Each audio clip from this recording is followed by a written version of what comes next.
আরে আরিয়ান, তুই এখানে কি করছিস? ইনভাইট করেছি বলে আমার শ্বশুর বাড়িতে চলে আসবি, তাও আবার আমার বাসর ঘরে। আরে ম্যাম আপনি। হ্যাঁ আমি। চোখ কি তোর কপালে নাকি? কোন রুমের দিকে কোন রুমে ঢুকতেছিস বুঝতে পারছিস না? এটা বউয়ের রুম, আর এই রুমে আজকে জামাই ছাড়া কারো আসা যাবে না। সরি ম্যাম, বুঝতে পারিনি। আমি এখনই বের হয়ে যাচ্ছি। বুঝি না, এদের একটু বাইরে দিলেই একদম মাথার উপরে চলে বসে ইনভাইট করেছে। আমাদের বাড়িতে চলে এসেছে, আমার শ্বশুর বাড়ি, তাও আবার আমার বাসর ঘরে। অদ্ভুত, কে জানে আমার জামাইটা কই দিয়ে ঘুরতেছে। এত সময় পার হয়ে গেল, এতক্ষণেও রুমে আসেনি। আরিয়ান রুম থেকে বের হয়ে গিয়ে অবাক হয়ে ভাবছে, কি হলো এটা? আমি রুম থেকে কেন বের হয়ে আসলাম? এটা তো আমার বাড়ি, এই রুমটাও তো আমার, বাসর ঘর তো আমার। তাহলে আমার বইয়ের জায়গায় আমার অফিসের ম্যাম কি করতেছে? হতভম্ব হয়ে আরিয়ান কিছুক্ষণ দাঁড়িয়ে ঠান্ডা মাথায় সব কিছু ভাবতেছে। মাথার উপর বেশি প্রেশার না দিয়ে আরিয়ান সোজা আবার তার বাসর ঘরে চলে গেল। ম্যাম, মাথা ঠান্ডা করেন, এত রাগান্বিত হবেন না। আমি কি বলি সেটা আগে ঠান্ডা মাথায় শোনেন। মানে আমি বলতে চাচ্ছি, এটা তো আমার রুম। আরিয়ান, বেশি বেশি হয়ে যাচ্ছে কিন্তু। এটা তোমার রুম মানে? তুমি দেখতে পারতেছো না আমি বউ সেজে বসে আছি? বুঝলাম না, তোমার চোখ কোথায় রেখে এসেছো? চোখ খুলে আমাকে দেখো, এটা আমার বাসর ঘর। সবই বুঝলাম, এটা আপনার বাসর ঘর, কিন্তু এই বাড়িটা আমার। ম্যাম, বোঝার চেষ্টা করুন। তার মানে তোমার সাথে আমার বিয়ে হয়েছে? আমি তো ওটাই বলার চেষ্টা করতেছি যে আমাদের মধ্যে কোনো একটা মিস আন্ডারস্ট্যান্ডিং হচ্ছে। আরিয়ান আর বিথি দুজনে মাথায় হাত রেখে বসে পড়ল। হাই রে, কি করলাম! মুখ না দেখে বিয়ে করে অবশেষে সে ফেসে গেল। বিথি রেগে কে আরিয়ানকে একটা ধমক দিল। এই চুপ করো। তুমি ফেসে গেছো, আমি ফেসে গেছি। তোমার তো সোনায় সোহাগা হয়েছে, আমার সাথে বিয়ে হয়েছে। তুমি এটাই চেয়েছিলে না? তুমি আগে থেকেই সবকিছু জানতে, ইচ্ছে করে আমাকে কিছু বলো নাই। বিশ্বাস করেন ম্যাম, আমি কিছু জানতাম না আগে থেকে কার সাথে বিয়ে হচ্ছে। আমি সত্যি জানতাম না। জানলে আমি অবশ্যই আপনাকে জানাইতাম। আর জানাইতাম কি, জানলে আমি কিছুতেই বিয়ে করতাম না। বিয়ে করতে না মানে নিজেকে কি মনে করো, রাজ সাহেব? না, তা বলতে চাইনি। মানে আপনার মতো এত বড়লোক একটা মেয়ে আর এত বড় কোম্পানির মালিক, তার সাথে কি আমার যাই বলেন। তুই এখন আমার সামনে থেকে যা। আমার এখন মেজাজটা খুব গরম হয়ে যাচ্ছে, কি করব বুঝতে পারতেছি না। ম্যাম, মাথা ঠান্ডা করেন প্লিজ, উল্টাপাল্টা কিছু করবেন না। উল্টাপাল্টা কিছু করব না মানে? রুমের সব কিছু আমি ভেঙে ফেলবো। না ম্যাডাম, এমন কিছু করবেন না প্লিজ। আমাদের অনেক টাকা পয়সা খরচ হয়েছে এগুলোর পিছনে। বিয়ের অনুষ্ঠান শেষ হয়ে গেলে এসব কিছু আমাদের আবার বুঝিয়ে দিতে হবে। এইগুলো ভাঙবো না তো তোর মাথা ভাঙবো। তাইলে আয়, সব রাগ তোর উপরে ঝাড়ি। মাথা ঠান্ডা করেন প্লিজ। একটা ভুল বোঝাবুঝি হয়ে গেছে, এখন মাথা ঠান্ডা করে কাজ করতে হবে। ভুল বোঝাবুঝি মানে? এইটা কি ছেলে খেলা যে ইচ্ছে হলো খেললাম, ইচ্ছে হলো না খেললাম না? যা হওয়ার তা তো হয়ে গেছে, জীবনটা শেষ। আমি এ বিষয়ে বাবা মার সাথে কথা বলবো, আপনি প্লিজ রেগে যাবেন না। আরিয়ান তার অফিসের ম্যামকে দেখে বড় বড়ি খুবই ভয় পায়, কারণ সে খুবই ভয়ঙ্কর। আগে একটা মেয়ে, তাই সে যতটা পারতেছে তার ম্যামের মাথা ঠান্ডা করার চেষ্টা করতেছে। বিতি আরিয়ানের গালে একটা চড় মেরে দিল। সরি, তুই কিছু মনে করিস না, হ্যাঁ?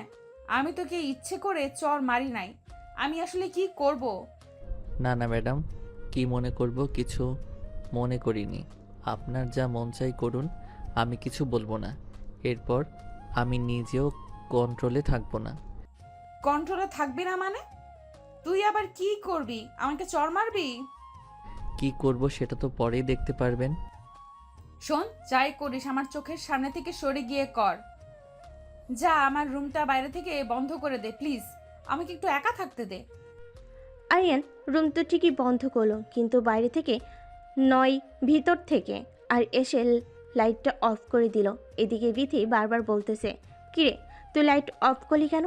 বেশি ভালো হবে না কিন্তু, বেশি বারবারই হয়ে যাচ্ছে আরিয়ান। বিথির কোনো কথা না শুনে সোজা গিয়ে বিথিকে জড়িয়ে ধরল। বিথি আরও কিছু বলতে যাবে তখনই আরিয়ান বিথির ঠোঁট নিজের ঠোঁটের ভিতর একদম চাপ দিয়ে ধরল। বিথি কোনো মতে নিজের ঠোঁটটা ছাড়িয়ে চিৎকার করে আরিয়ানকে ঠাস করে একটা চড় মেরে দিল। বেয়াদ্দব ছেলে, কি হচ্ছে এসব ভুলে যাস না, আমি তোর অফিসের ম্যাম। আমার অফিসের ম্যাম, সেটা আমার অফিসে, আমার বাড়িতে নয়। আমার বাড়িতে আপনি আমার বিয়ে করা বউ। তুই কি এখন আমার উপরে জোর করে অধিকার খাটাবি নাকি? জোর করতে আপনি আমাকে বাধ্য করতেছেন। বাধ্য করতেছি মানে? কি করলাম আমি তোকে? এই যে নিজের কন্ট্রোল হারিয়ে আমাকে এভাবে চড় মারলেন, এই জন্যই তো আমি আমার কন্ট্রোল হারিয়ে ফেলেছিলাম। আমার থেকে প্রতিশোধ নিচ্ছিস নাকি তুই? মনে করেন তাই। সারা জীবন তো শুধু আপনারাই অধিকার দেখালেন, এখন আমারটা দেখেন। তুই কি মনে করেছিস এইভাবে জোর জবরদস্তি করে আমার ভালোবাসা পাবি? মোটেও না, শুধু আমার দেহটাই পাবি, আমার মন না। আমি আপনার মন পাওয়ার বৃথা চেষ্টা করবই না, ওটা তো কেউই পায় না। আমি কেন, কোনো পুরুষই পায় না। তুই এত খারাপ আগে জানতাম না তো। হ্যাঁ, পেকে দেখলেন, আপনি আমার বিয়ে করা বউ। আপনার সাথে তো আমি এতটুকু করতেই পারি। দেখ আরিয়ান, বেশি বেশি হয়ে যাচ্ছে কিন্তু। এরপরে কিন্তু বেশি ভালো হবে না বলে দিলাম। লাইট অন কর, যা করেছিস অনেক হয়েছে। আরিয়ান বিথির কোনো কথা না শুনে বিথির থেকে তার শাড়িটা টান দিয়ে খুলে বিছানার উপর ফেলে দিল। এদিকে বিথি অন্ধকারে কিছুই বুঝতে পারতেছে না। সে লাইট অন করার অনেক চেষ্টা করলো, কিন্তু নতুন রুম, নতুন জায়গায় আছে, তেমন কিছুই চেনে না। তার মোবাইলটাও সে খুঁজে পাচ্ছিল না। এদিকে আরিয়ান ইচ্ছে মতো তার অধিকার আদায় করে নিল। বিথি বারবার চিৎকার করার চেষ্টা করতেছিল, কিন্তু কোনো মতেই আরিয়ানকে থামাতে পারতেছিল না।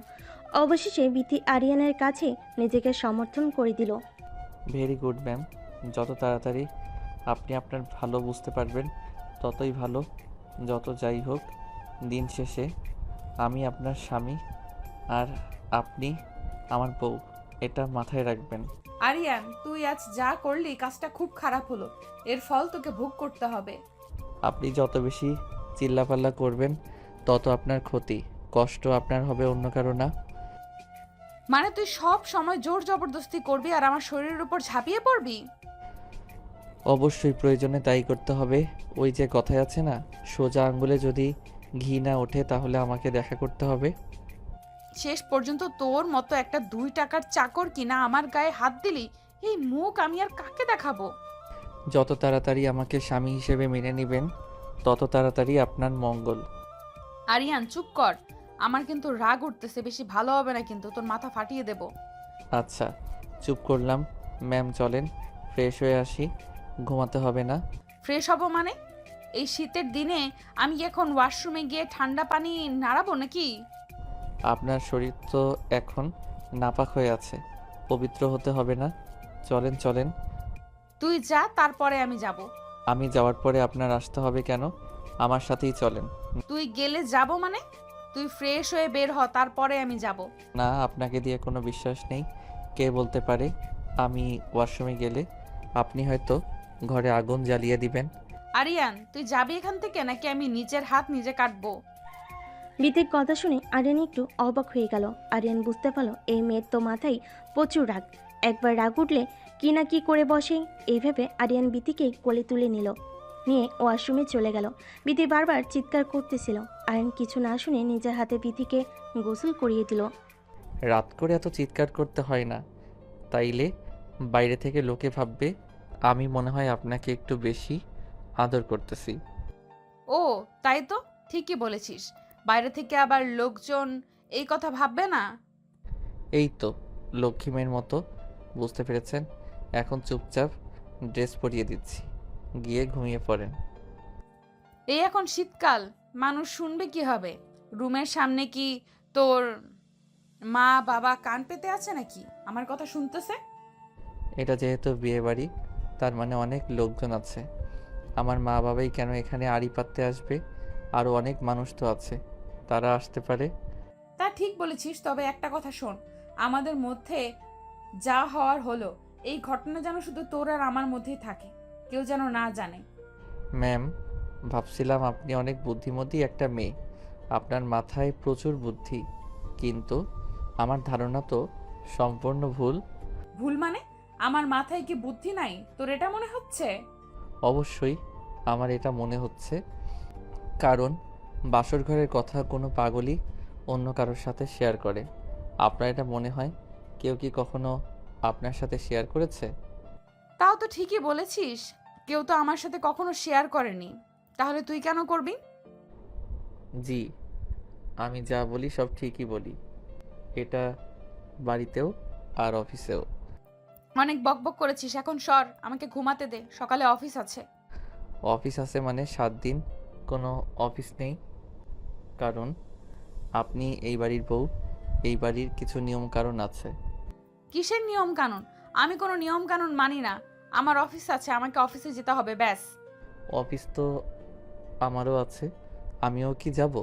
তোর মতো বেয়াদ্দপকে আমি আমার অফিসে রাখবো না। কাল গিয়ে তোর সাসপেন্ড লেটার পাঠিয়ে দেব।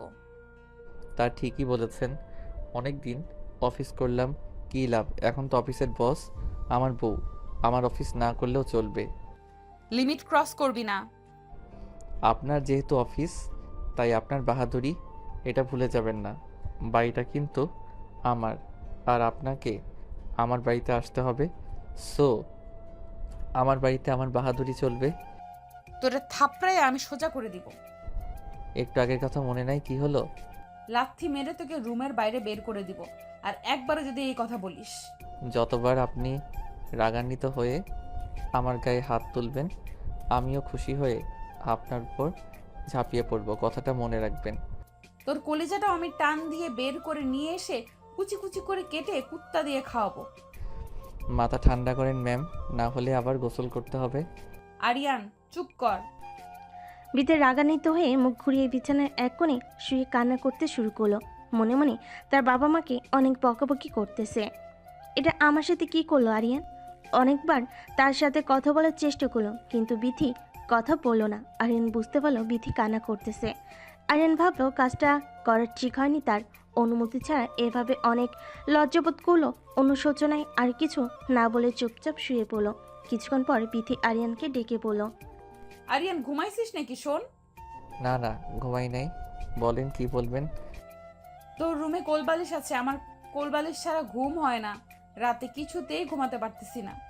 না ম্যাম, আমার রুমে তো কোলবালিশ নেই, আমি তো কোলবালিশ নিয়ে ঘুমাই না, তাই কোলবালিশও রাখি না রুমে। কোলবালিশ রাখিস না তো কি হয়েছে? আমার এখন কোলবালিশ লাগবে, কোত্থেকে নিয়ে আসবি? নিয়ে আয় যা। সরি ম্যাম, এটা আপনার অফিস নয় যে আপনি যখন যা চাইবেন সাথে সাথে এটা আপনার কাছে পেয়ে যাবেন। এটা আমার বাড়ি, আমি এখন বলেছি কোলবালিশ নাই, তার মানে নাই। আরিয়ান, আমি তোর বাড়ি আছি বলে তুই আমাকে এভাবে অপমান করতে পারিস না। কোলবালিশ নাই তো এত রাতে আমি কোত্থেকে কোলবালিশ নিয়ে আসবো বলেন? তা আমি কি সারা রাত জেগে থাকবো? ঘুমানোটা আমার খুব দরকার, আমার খুবই মাথা ব্যথা করতেছে। শুধু কি মাথা ব্যথাই করতেছে, অন্য কিছু ব্যথা করতেছে না? আরিয়ান, তুই কিন্তু বেশি বেশি কথা বলতেছিস। আমি কিন্তু এরপরে কি করে ফেলবো এটা আমি নিজেও জানি না। বিতি এই কথা শুনে আরিয়ান বিতিকে শক্ত করে জড়িয়ে ধরল। বিতি বারবার ছাড়ানোর চেষ্টা করতেছিল আর বারবার বলতেছিল, তুই এত খারাপ চরিত্রে, এতে সমস্যা। আমি একটা মেয়ে মানুষ বলে আমার দুর্বলতার সুযোগ নিয়ে তুই বারবার আমার সাথে এরকম করতে পারিস না। তুই কিন্তু আমাকে জোর জবরদস্তি করতেছিস। কোনো কথাতে যখন কাজ হচ্ছিল না, ঘাড়ে কামড় দিল আরিয়ান। চিৎকার করে বিথিকে ছেড়ে দিল। বিছানা থেকে লাফতে উঠে বলল, লাইট অন করে দেখালো তার ঘাড় দিয়ে রক্ত বের হচ্ছে। রেগে গিয়ে আরিয়ান, তুই কি মানুষ না ডাইনি? এটা কি করলি? এত জোরে কেউ কামড় দেয়? হায় হায়, আল্লাহ, রক্ত বেরোচ্ছে। এটা কাকে বিয়ে করলাম আমি? এ তো দেখি একটা আস্ত ডাইনি। রাগারাগি করে আরিয়ান রুম থেকে বের হয়ে বারান্দায় গিয়ে শুয়ে পড়ল। বিথিও রুমে একা একাই শুয়ে থাকলো। আর রাতটা তাদের এভাবে পার হয়ে গেল। পরের দিন সকালে ঘুম থেকে উঠে আরিয়ান রুমে এসে দেখলো রুমের দরজা এখনো খোলা হয়নি। রাগান্বিত হয়ে আরিয়ান বিথিকে ডাকতে শুরু করলো। ভিতর থেকে তখন দরজা খুলে দিলে আরিয়ান রাগান্বিত হয়ে বলল, দরজা খুলতে কেউ এত সময় নেয়? রুমের ভিতরে একা একা কি করতেছেন? কি আর করব, নিজের শোক পালন করতেছিলাম। শোনেন, বাড়িতে অনেক মানুষ, লক্ষ্মী বউয়ের মতো রেডি হয়ে বাইরে যান। আমি তো লক্ষ্মী বউ না, বাইরে যেতে পারবো না। আচ্ছা, রুমেই থাইকেন। অনেক ধন্যবাদ, আমাকে তুই এখন একা ছেড়ে বাইরে যা, এই রুমে আসবি না প্লিজ। মানে কি আমি রুমে আসবো না? তাহলে তোর রুমে তুই থাক আর আমার জন্য আলাদা একটা রুম ঠিক করে দে। আমার বাড়িতে এক্সট্রা কোনো রুম নেই, যেটা আমার রুম ওটাই আপনার রুম, চুপচাপ মানিয়ে নিন। শোন, আমি রেডি হয়ে এখন অফিসে যাব। কাল রাতে বললাম না, কথা কানে যায় নাই, 7 দিন কোনো অফিস হবে না। তুই পারলে আমাকে আটকে দেখা। আপনার সাহস থাকলে আপনি রুম থেকে বের হয়ে তো দেখান। বিথি ওয়াশরুমে গিয়ে অফিসের ড্রেস পরে অফিসে যাওয়ার জন্য বের হতে লাগলো। আরিয়ান রাগান্বিত হয়ে বিথির হাত ধরে টান দিয়ে বিছানার উপর ফেলে দিল। বিথি আরিয়ানকে চড় মারতে যাবে, তখনই আরিয়ান বিথির 2 হাতের ভিতর তার 2 হাত দিয়ে বিথিকে শক্ত করে ধরল।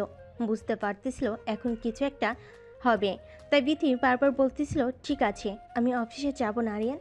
বিথির কোনো কথা না শুনে বিথির শরীর থেকে তার অফিসের ড্রেস টেনে খুলে দিল। বিথি রেগে গিয়ে, আরিয়ান, তোর কতদিনের শখ ছিল আমার শরীরটা ভোগ করার? কোনো দিনই শখ ছিল না। কাল রাত থেকে তো দেখতে পারতেছি কথায় কথায় আমার উপর ঝাঁপিয়ে পড়তেছিস।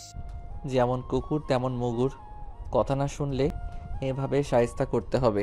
কি শুয়োরের বাচ্চাকে করবে আমাকে শায়েস্তা? হ্যাঁ, তোর এত পাওয়ার কি নিয়ে শুনি? ওইটা আমি এখন কেটে দিব।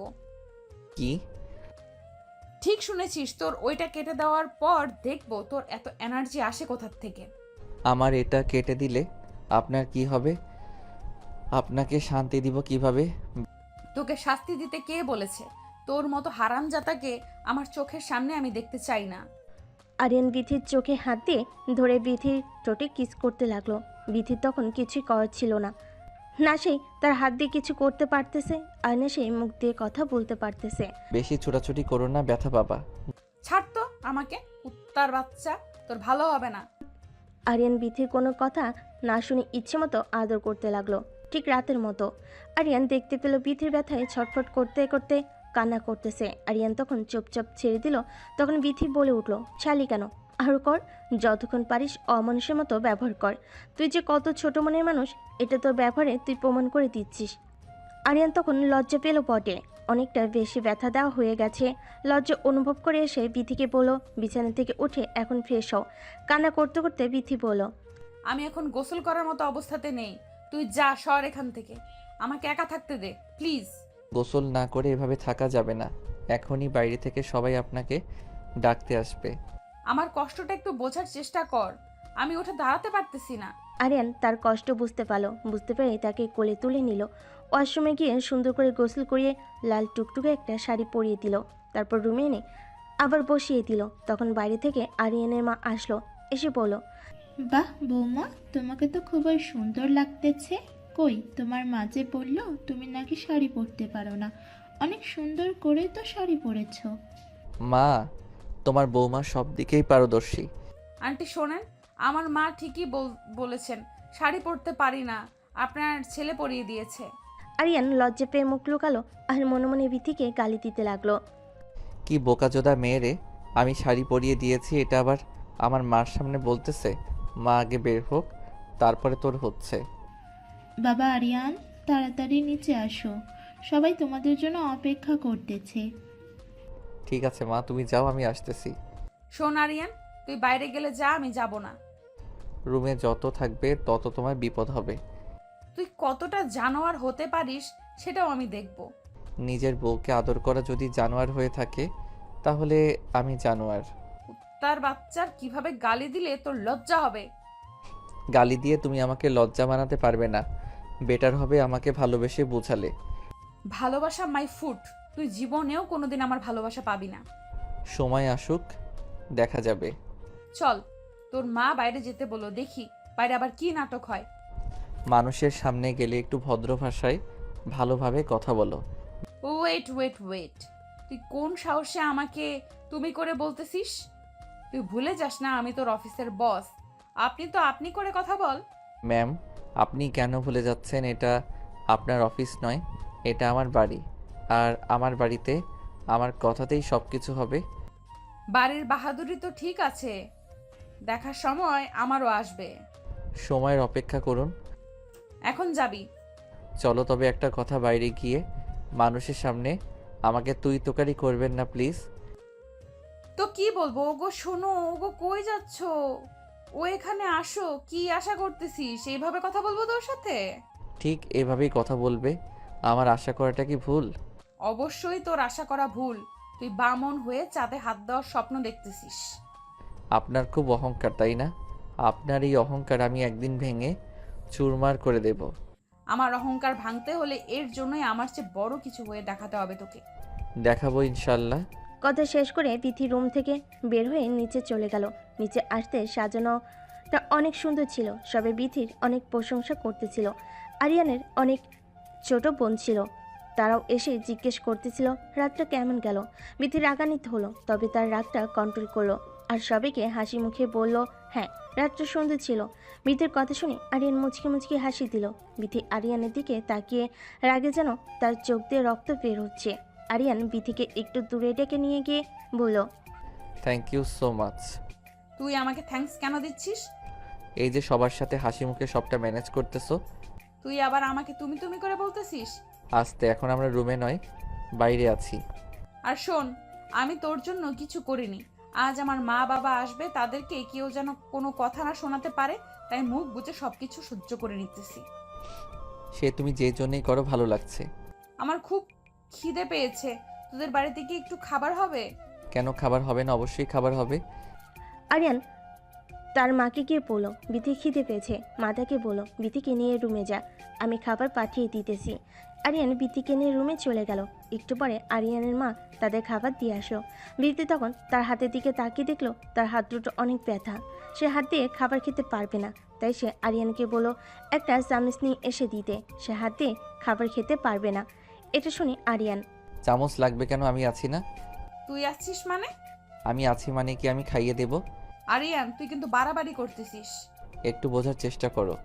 বাইরে যদি আমি এখন চামচের জন্য যাই, তাহলে সবাই সন্দেহ করবে যে আমাদের মধ্যে সম্পর্কটা হয়তো ভালো নেই। তখন তো তোমার মা বাবাকেই কথা শোনাবে। আরিয়ানের কথা শুনে বিথি আর কোনো কথা না বলে চুপচাপ বসে রইল। আরিয়ান তাকে খাবার মুখে তুলে খাওয়াচ্ছিল। তখনই বিথির মা বাবা তাদের রুমে আসলো। বিথি তার মাকে দেখে দৌড়ে গিয়ে জড়িয়ে ধরল। বিথির বাবা এসে আরিয়ানের হাতে হাত রাখলো আর আরিয়ানকে বলল যে তোমাদের মধ্যে সব কিছু স্বাভাবিক কি আছে?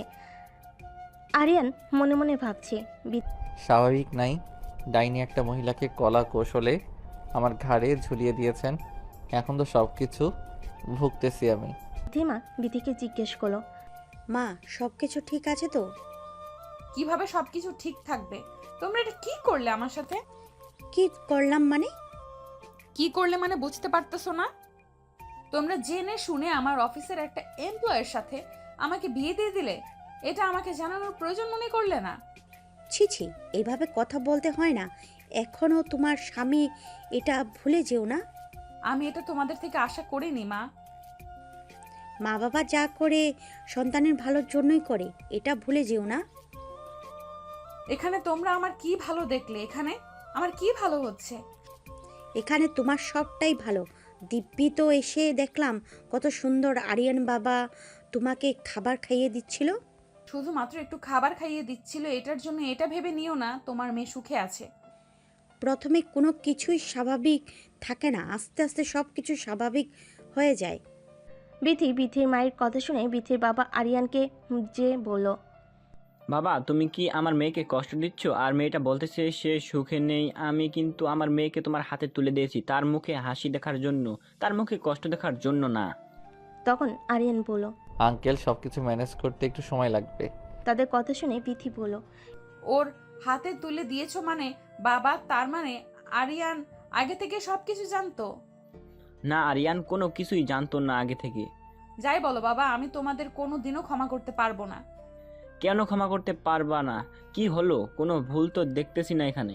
সামান্য 2 টাকার স্যালারির একটা চাকরের সাথে তুমি আমাকে আমার বিয়ে দিয়েছো, আবার বলতেছো কোনো ভুল দেখতে পারতেছো না? বিথি, ভুলে যেও না ও তোমার স্বামী। এখন সম্মান দিয়ে কথা বলো, আর ওর সম্মান মানে তোমার সম্মান, এটা ভুলে যেও না। কিসের স্বামী বাবা? কিসের স্বামী? ওকে আমি স্বামী বলে কখনো মানি না, আর না কোনোদিন মানবো। এই আরিয়ানকে নিয়ে তুমি একদিন গর্ব করবে, এই কথাটা আজ আমি বলে দিলাম। এই কথা বলে বিথির বাবা আরিয়ানকে বলল, কি বাবা, আমার কথা রাখতে পারবে তো? আমার মেয়ের এই অহংকার তোমাকে ভাঙাতে হবে, তোমাকে দেখিয়ে দিতে হবে তুমি ওর থেকে ভালো কিছু হতে পারো। কি পারবে তো? বিথির বাবার কথা শুনে আরিয়ান বলল, ইনশাল্লাহ আঙ্কেল, অবশ্যই আমি পারবো, তাও খুব তাড়াতাড়ি। চামড়ার মুখ তো অনেক কিছুই বলা যায়। তোমাদের সকলকে আমি প্রমিস করলাম খুব তাড়াতাড়ি বিতির থেকে ভালো কিছু হয়ে দেখাবো। যেদিন দেখতে পারবি সেই দিন এইসব কথা বলিস, যেদিন দেখাতে পারবি সেই দিন এইসব কথা বলিস। তোর মুখে এইসব কথা মানাচ্ছে না। আচ্ছা, অনেক কথা হয়েছে আঙ্কেল আন্টি, আপনারা বসেন। আমার মা বাবাকে নিয়ে তোকে এত ভাবতে হবে না, আমার মা বাবাকে আমি দেখে নেব। ঠিক আছে, তোমার মা বাবা এসেছে, তুমি কি তাদের দেখাশোনা করবে? কিন্তু তোমার তো খাওয়া শেষ হয়নি, আসো বাকিটা খাইয়ে দেই। না গো, অনেক করেছো, অনেক ধন্যবাদ। এখন আমাকে উদ্ধার কর। বিথির মুখে এমন কথা শুনে আরিয়ান মুচকি হেসে উঠল। যখন বিথি আরিয়ানকে বলল, কি ব্যাপার, হাসছিস কেন? আরিয়ান কিছু বলার আগে বিথির বাবা বলল, সম্পর্কে টানাপড়া এভাবে আস্তে আস্তে শেষ হয়, এটা তো শুরু। আস্তে আস্তে সব কিছুই ঠিক হয়ে যাবে, দুজনকে একটু মানিয়ে নিতে হবে। তারপর আরিয়ানকে বলল, বাবা, আমার মেয়েটা একটু রাগী, তুমি তো জানো, ওকে একটু সামলে রেখো। তাদের কথা শেষ করে বিথির মা বিথির বাবাকে বলল, আচ্ছা, ওদেরকে একা ছেড়ে দাও, চলো আমরা বাইরে যাই। তখন আরিয়ান বিথিকে টান দিয়ে জড়িয়ে ধরল। বিথি রেগে গিয়ে, তোরের বাচ্চা, আবার তুই আমাকে জড়িয়ে ধরেছিস? ছাড়। তোমার মুখে এমন কথা শুনে মনে হচ্ছে তোমার ঠোঁটটাও কামড় দিয়ে দেই। এত বছর আমি তোর সাথে কাজ করলাম, তোর চরিত্র এতটা খারাপ কখনো জানতেই পারলাম না। আরে তোমার চরিত্র খারাপ এইভাবে কেন বলতেছো? তুমি অফিসে গিয়ে সবাইকে জিজ্ঞেস করো তাদের স্বামী আর স্ত্রীর মধ্যে সম্পর্কটা কেমন। বিথি অনেক ছোটাছুটি করার পর যখন ছুটতে পারলো না, বাধ্য হয়ে আরিয়ানের কানে এত জোরে কামড় দিল, আরিয়ান বিশাল একটা চিৎকার দিয়ে উঠল। চিৎকারে যেন সারা বাড়ি নড়ে উঠল। সবাই তো ভয়ে তাদের রুমে দিকে আসতে লাগলো। সবাই রুমে এসে দেখলো আরিয়ান আর বিথি দুজন দুজনকে জড়িয়ে আছে। আর তাদের এই অবস্থা দেখে সবাই লজ্জা পেল। তবে আরিয়ানের মা জিজ্ঞেস করলো, কিরে বাবা, এত জোরে চিৎকার করে উঠলে কেন? তখন বিথি বলল, ও কিছু না আন্টি, আমার চুরির সাথে ও একটু ব্যথা পেয়েছে। কিরে আরিয়ান, তুই কি এখনো ছোট আছিস নাকি? চুরির সাথে একটু ব্যথা করে চিৎকার করে ওঠে। ও তুমি বুঝবে না মা, যাবে এখান থেকে সবাই। আপনার ছেলেটা একটু গাধা টাইপের তো, তাই। একদম গাধা বলবা না। তাদের রুম থেকে সবাই বের হয়ে গেল। তারা বুঝতে পারলো নতুন নতুন জামাই বউয়ের ঘরে এরকম একটু একটু সাউন্ড হবে। সবাই রুম থেকে বের হতে গিয়ে আরিয়ানের মামাতো বোন এসে আরিয়ানকে বলল, ভাইয়া, এত জোরে চিৎকার করার কথা তো ভাবি চিৎকার না করে তুমি করলা যে, বিষয়টা ঠিক বুঝলাম না। চোর ডাকাত থেকে এত দূরে চিৎকার করে নাকি? আরিয়ান তখন ধমক দিয়ে বলল, তোর এত কিছু বুঝতে হবে না, বেশি বেঁকে গেছিস, যা এখান থেকে ভাগ। আরিয়ানের বোন তখন রুম থেকে বের হয়ে গেল। আরিয়ান রুমের দরজা বন্ধ করে দিয়ে বিথিকে ধমক দিয়ে বলল, বিথি, এটা কি ধরনের ব্যবহার তোমার? রাতে একবার ঘাড়ে কামড় দিলে, এখন আবার কানে কামড় দিলা, কি সমস্যা কি? তোর সমস্যা কি জানোয়ার? তোর কথায় কথায় এভাবে আমাকে জড়িয়ে ধরতেছিস কেন? তুমি আমার বউ, আমি তোমাকে জড়িয়ে ধরবো না, এটা কোনো কথা? সেটাই তো, তুমিও তো আমার জামাই, আমি তোমাকে কামড় দিব না, এটা কোনো কথা? দেখবি তুই আমার মেজাজটা গরম করে দিবি না। শয়তান, তুই এখন আবার আমাকে তুই তুকারি করছিস? তুই এখন থেকে যেভাবে কথা বলবি আমার সাথে, আমিও ঠিক এভাবেই কথা বলবো। তাহলে আমি তোকে এইভাবে কামড়াতে থাকবো? তুই কি ভাবছিস এইভাবে তুই আমাকে কামড়াবি আর আমি সেই ভয়ে তোর কাছে যাব না? তুই যে ধরনের কুকুর, কুকুরের ল্যাজ তো কোনোদিনও সোজা হয় না, তোরও হবে না। তুই যাই করিস আমার অধিকার আমি আদায় করেই ছাড়বো। বিথি আরিয়ানের সাথে বেশি কথা না বলে বাইরের বারান্দায় গিয়ে মন খারাপ করে বসে থাকলো। এদিকে আরিয়ান তার কান ধরে বিছানায় বসে থাকলো। কানে প্রচণ্ড ব্যথা হচ্ছে। বিথি এটা বুঝতে পারলো, তাই সে রুমে এসে আরিয়ানকে বলল, কানে কি খুব ব্যথা করতেছে? তা শুনে তোর কাজ নেই, যা সর। কাল রাত থেকে এখন পর্যন্ত তুই তো আমাকে কত ব্যথা দিলি। তো তুই কি প্রতিশোধ নিচ্ছিস নাকি? প্রতিশোধ না, আমার আত্মসম্মান রক্ষা করতেছি। বিয়ের পর আবার মেয়েদের আত্মসম্মান হয় কিভাবে? কেন, বিয়ের পর কি মেয়েরা সবকিছু বিক্রি করে দেয় নাকি? বিক্রি করে দেয় না অবশ্য, তবে বিয়ের পর মেয়েদের নিজের বলে কিছু থাকে না, সব কিছু তার স্বামীর। তোকে স্বামী বলে কে মানে শুনি? মানবে, তুমি মানবে। বিয়েবাড়ির সমস্ত কাজ শেষ করে খাওয়া দাওয়া শেষ করে এবার বিথিতে বাড়ি যাওয়ার পালা। সন্ধ্যার আগেই বিথির মা বাবা বিথি আর আরিয়ানকে তাদের বাড়িতে নিয়ে গেল। বিয়েবাড়ির এটা নিয়ম, বিথিদের বাড়ি যাওয়ার পর বিথির মা আরিয়ান আর বিথিকে তাদের রুম দেখিয়ে দিল। রুমে গিয়ে বিথি আরিয়ানকে বলল, শোন, এটা কিন্তু তোর বাড়ি না, এটা আমার বাড়ি। জি ম্যাম, আমি জানি যে এটা আপনার বাড়ি। ভেরি গুড, এইভাবে আমার সাথে কথা বলবি। বয়েই গেছে আমার এভাবে কথা বলতে। মোটেও আমি এভাবে কথা বলবো না। এইভাবে কথা না বললে তোর ঘাড় ধরে বাড়ি থেকে বের করে দেব। বিথি ঝগড়া করতেছিল। এদিকে আরিয়ান দরজার দিকে তাকিয়ে দেখলো বাইরে থেকে বিথির বাবা তাদের দিকে তাকিয়ে আছে। এটা দেখা মাত্র আরিয়ান বিথিকে শক্ত করে জড়িয়ে ধরলো।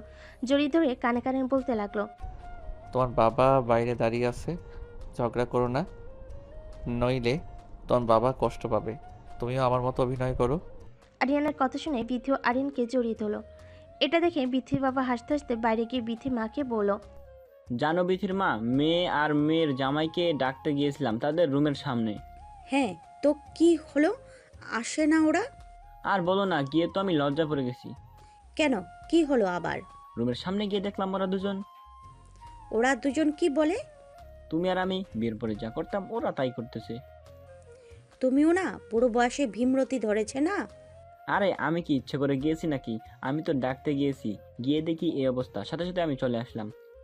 এখন চুপ করো, নাইলে ওরা কথা শুনতে পারবে, তখন আবার লজ্জা করে যাবে। যাক, আমার মেয়েটা তো সবকিছু মানিয়ে নিতে পারছে, এটাই অনেক।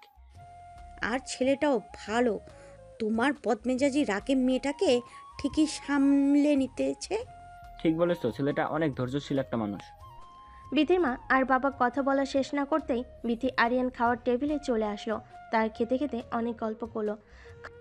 খাওয়া শেষ হয়ে গেলে বিথির ছোট বোন বিথিকে বলল, আপু ভাইয়া, আমি আর তুই আজ আমাদের সামনে যে বাগানটা আছে ঘুরতে যাব, অনেক মজা হবে। খাওয়া দাওয়া করেই চল, রেডি হয়ে আমরা বের হই। বোনের কথা শুনে বিথি বলল। না, কোথাও যাব না। তখন আরিয়ান বলল, কেন যাব না? আমরা ছোট মানুষ, আবদার করেছে, অবশ্যই যাব। আপনি গেলে যান, আমি যাব না। না না আপু, তুইও চল প্লিজ, তুই না গেলে মজা হবে না। প্লিজ আপু চল। আরে তোমার বোনকে অত জোর করতে হবে না, ও এমনি যাবে। তুমি যাও, রেডি হও গিয়ে। আরিয়ানের মুখে এমন কথা শুনে বিথি আরিয়ানকে রুমে নিয়ে এসে বলল, তুই বেশি পাকনা হয়ে গেছিস, তাই না? তোকে কে এত বাল পাকনা কথা বলতে বলেছে? তুই যা ঘুরতে, আমি কোথাও যাব না। আর শোন, আমার বিষয়ে বেশি নাক গলাবি না। ভাগ্যিস আমার মা বাবা ছিল, তাই তোকে কিছু বললাম না, নইলে কানের নিচে একটা ঠাস করে চড় মেরে দিতাম। বিথির এই কথা শুনে আরিয়ান বলল, সে তুমি চর মারবে না কি করবে এটা তোমার ব্যক্তিগত ব্যাপার, তবে একটা কথা মাথায় রেখো, যতবার চর মারবে ততবার কিন্তু কতবার কি কি করবি তুই? ততবার কি দেখাবো। দেখা দেখি কি করবি? মারবি আমাকে? মার। না না, কি বলো এসব? আমার 10টা না 5টা না একটা মাত্র বউ, তাকে কি আমি মারতে পারি? আমার সামনে থেকে সর, না হলে তোর ওই জায়গায় লাথি মারবো। আরে না, ভুলেও এই কাজ করবা না, ওখানে লাথি মারলে কিন্তু আমি মরে যাব। আমি তো ওটাই চাই যে তুই মরে যা। তুই মরে গেলেই তো আমি ভাবছি। ওইটাই তো মেয়েদের একমাত্র শান্তির জায়গা। তুমি তোমার ভালো বুঝতে পারতেছো না। আমি আমার ভালো অবশ্যই বুঝি। আমি তোর সাথে থাকলে আমার যে কোনো ভালো হবে না, এটা আমি খুব ভালোই বুঝতে পারতেছি। বেশি কথা না বলে যাও, রেডি হও, এখন তোমার বোনকে নিয়ে বের হব। চরিত্রহীন লোক, এখন আবার আমার বোনের দিকে নজর গেল নাকি তোর? সি সি সি, কি কথা বলো? তোমার বোন মানে আমারও ছোট বোন না? তোর মতো একটা চরিত্রহীন শুয়োরের বাচ্চার আবার ছোট বোন আছে নাকি? বিথির মুখে এমন কথা শুনে আরিয়ান বিথিকে জড়িয়ে ধরে বিছানার উপর পড়ে গেল। আর বিথি বারবার আরিয়ানকে বলতেছে, আমার উপর থেকে সর, আমার কিন্তু ব্যথা লাগতেছে। আরিয়ান তখন বিথিকে বলল, ভালোই ভালোই রেডি হও, নইলে কিন্তু গোসল করার ব্যবস্থা করে দিব। এই অবস্থায় বিথির বোন রেডি হয়ে তাদের রুমে আসলো। এসে দেখলো তারা দুজন বিছানার উপর শুয়ে আছে। বিথির গায়ের উপর আরিয়ানকে দেখে বিথির বোন লজ্জা পেয়ে রুম থেকে বের হয়ে গেল। তখন আরিয়ান বিথিকে বলল, এখন বলো, ভালোই ভালো রেডি হইবা কিনা? কতবার বললাম রে ভাই, আমি যাব না, তুই যা। ঠিক আছে, আমিও যাব না, দাঁড়া দরজা বন্ধ করে দিয়ে আসি। দরজা বন্ধ করবি মানে? মানে বোঝো না তুমি? না গেলে আমিও কোথাও যাব না, আর দরজা বন্ধ করে দিয়ে আসি। যাবি না ঠিক আছে, এখানে দরজা বন্ধ করার সাথে কি সম্পর্ক? লুডো খেলবো তোমার সাথে, আর দরজা খোলা রেখে খোলা যাবে না। লাথি খাওয়ার আগে এখান থেকে যা, আমাকে রেডি হতে দে। আমি রেডি হতে চাই। এই তো লক্ষ্মী বইয়ের মতো কথা, যাও রেডি হয়ে আসো। রেডি হয়ে তারা তিনজন ঘুরবার জন্য বের হলো। বাগানটা খুবই সুন্দর ছিল, চারিদিকে ফুলের গাছ, ওয়েদারটা সুন্দর ছিল। তখন বিথিকে বলল, আপনি তোর আর ভাইয়া ছবি তুলে দিই। এই কথা শুনে বিথি বলল, দেখ আমার কিন্তু এখন মেজাজ উঠতেছে ঘুরতেছে। আসার বায়না ধরেছিলি, ঘুরতে এসেছি, এখন আমি ছবি তুলতে পারবো না। আপু এমন করিস কেন, একটু ছবি তো ওঠা প্লিজ। বললাম নাম সব, উঠবো না, তুইও যা। আরে বাদ দাও, তোমার বোনকে এত জোর করতে হবে না। এসো তুমি আর আমি ছবি উঠি। আরিয়ানের কাছে এমন কথা শুনে বিথি ভাবলো, ওর তো চরিত্রের সমস্যা আছে, ওবার আমার বোনের সাথে ছবি উঠবে না। বাবা আমি চাই, গিয়ে ছবি তুলেই বোনকে গিয়ে বলো, নে আমি এসেছি, আমাদের ছবি তোল। কি রে আপু, একটু আগেই না ছবি উঠবে না ছবি উঠবে না বলে খুব রাগ দেখালি, আর এখন যেই ভাইয়া বলেছে ভাইয়া আর আমি ছবি উঠাবো, তখনই তুই এসে বলতেছিস তুই ছবি উঠাবি। তোমার বোন আসলে জেলাস হচ্ছে, তার জামাই অন্য একটা মেয়ের সাথে ছবি উঠবে। বিষয়টা কেমন দেখায় না? হচ্ছে তো সেরকমই। কি রে আপু, তুই কি তোর জামাইয়ের পাশে তুই ছাড়া কাউকে সহ্য করতে পারতেছিস না নাকি?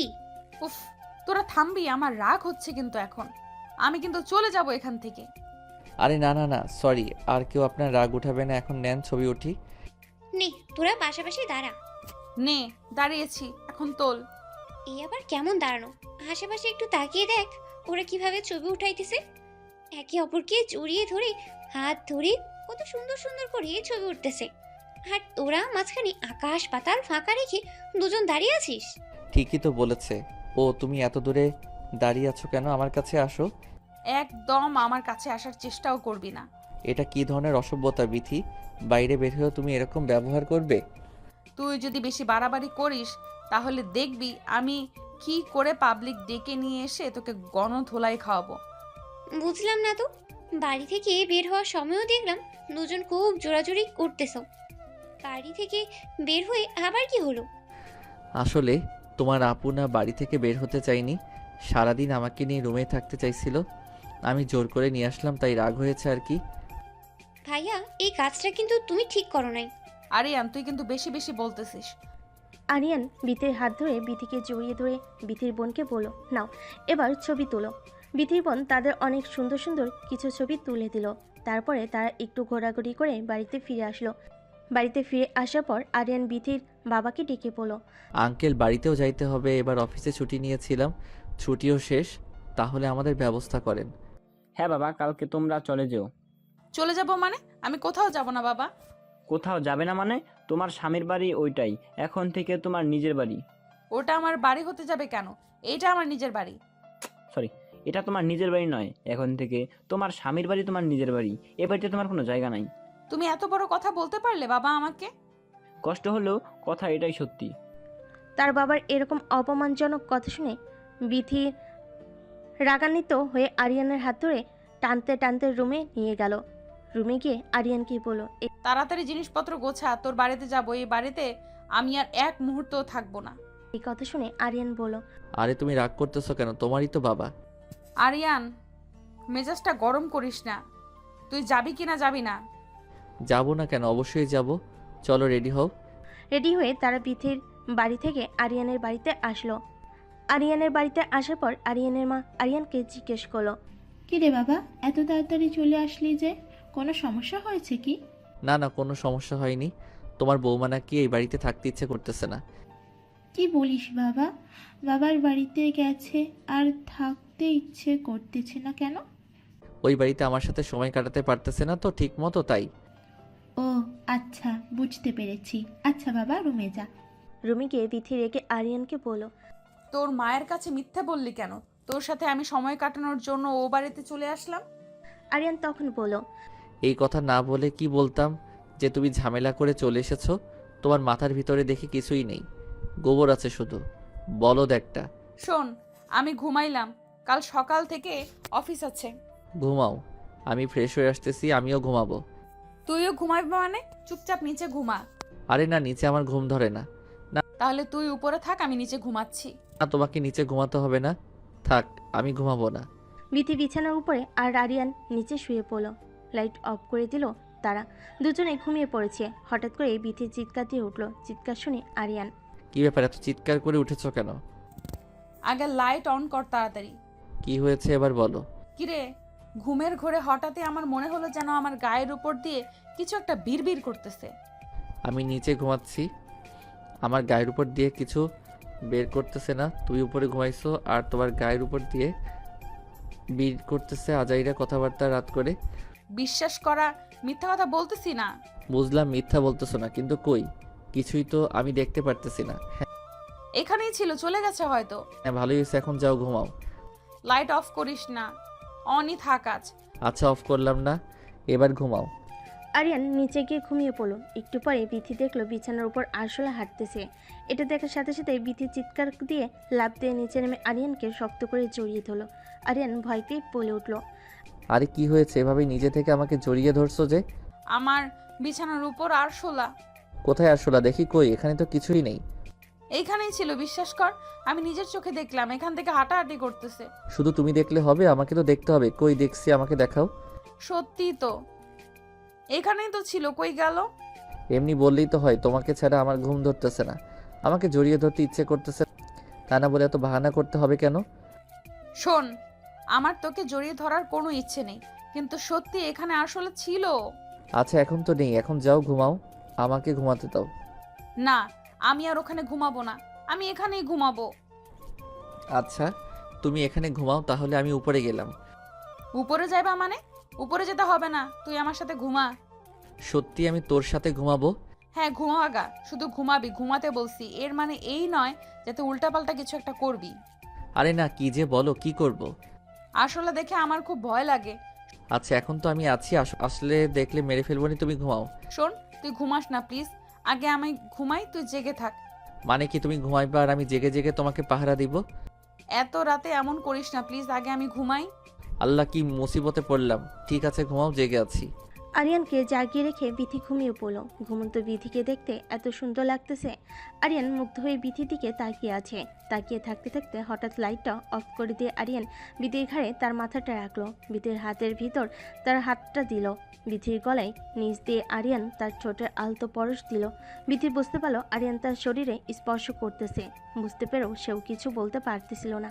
আরিয়ান আস্তে আস্তে বিথির সারা শরীর কিস করলো। বিথির তখন ঘুম ভেঙে গেল। আরিয়ানকে জিজ্ঞেস করলো। আরিয়ান, কি করছো এটা? তোমার না আমাকে পাহারা দেওয়ার কথা? পাহারাই তো দিচ্ছি তোমাকে। এটা কেমন পাহারা দেওয়া? তো কাছে এসেছো কেন তুমি? তুমি এতটা বেশি সুন্দর, তোমার দিকে তাকিয়ে থাকতে নিজেকে আর কন্ট্রোল করতে পারলাম না। তুমি কি আমাকে ভালোবাসো? খুব বেশি ভালোবাসি। তাহলে আসো, আমার আরো কাছে আসো। আরিয়ান বিথির আরও অনেকটা বেশি কাছে গেল। সারা রাত্রি তাকে অনেক আদর করলো। দুজন মিলে অনেক এনজয় করলো। সকালে ঘুম থেকে উঠে বিথি দেখলো তার শরীরে কোনো জামা কাপড় নেই। আরিয়ানের গায়েও কোনো জামা কাপড় নেই। অগোছালো হয়ে আছে রুমটা। বিথি দেখে অবাক হয়ে গেল। এটা কি হয়েছে রাতে? কি হয়েছে আমার সাথে? এসব ভেবে সে অনেক কান্না করতে শুরু করলো। তখন আরিয়ান জেগে গিয়ে বিথিকে জিজ্ঞেস করলো। কি ব্যাপার বিথি, সকাল সকাল এভাবে কান্না করতেছো কেন? কান্না করবো না মানে? তুই কি করছিস রাতে আমার সাথে? কই কি করেছি? কিছুই তো করিনি। কিছু করিসনি? তাহলে আমার শরীরের জামা কাপড় কোথায় গেল? আর তুই এইভাবে আমাকে জড়িয়ে ধরে আছিস কেন? আরে মনে নেই তোমার, আগে তুমি আমাকে কাছে টানলে তাই তো আমি তোমার কাছে গেলাম। দেখো, একদমই মিথ্যা অপবাদ দিবে না আমাকে। আমি কখনোই তোমাকে আমার কাছে টানি নাই। টেনেছো? তোমার মনে পড়তেছে না হয়তো, মাথা ঠান্ডা করে মনে করো, দেখো মনে পড়ে যাবে। আমি আসলে দেখে ভয় পাই, তাই তোকে একটু জেগে থাকতে বলেছিলাম, আর তুই আমার সুযোগের সদ্ব্যবহার ওইভাবে নিলি। দেখো বিথি, যা হয়েছে আমাদের মধ্যে তোমার ইচ্ছাতেই হয়েছে। ও, এখন আমার ইচ্ছেতে হয়েছে না? বুঝেছি, এখন তোমার মাথা ঠিক নেই, তাই তুমি এসব উল্টাপাল্টা কথা বলতেছো। যা উঠে ফ্রেশ হও, আমাদের আজ অফিসে যেতে হবে। বিথি বিছানা থেকে উঠে গোসল করে ফ্রেশ হয়ে অফিস ড্রেস পরে রেডি হলো। আরিয়ান রেডি হলো। তার দুজনেই সকালে নাস্তা করে অফিসে যাওয়ার জন্য বের হলো।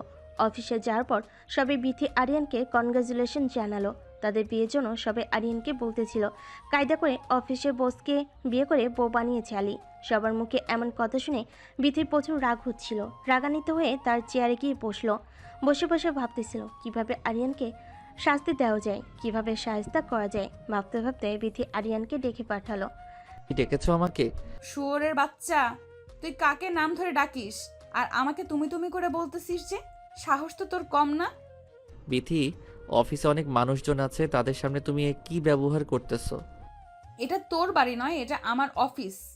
অফিসে আমাকে সবাই যেভাবে সম্মান দেয় তুইও ঠিক সেইভাবে সম্মান দিবি।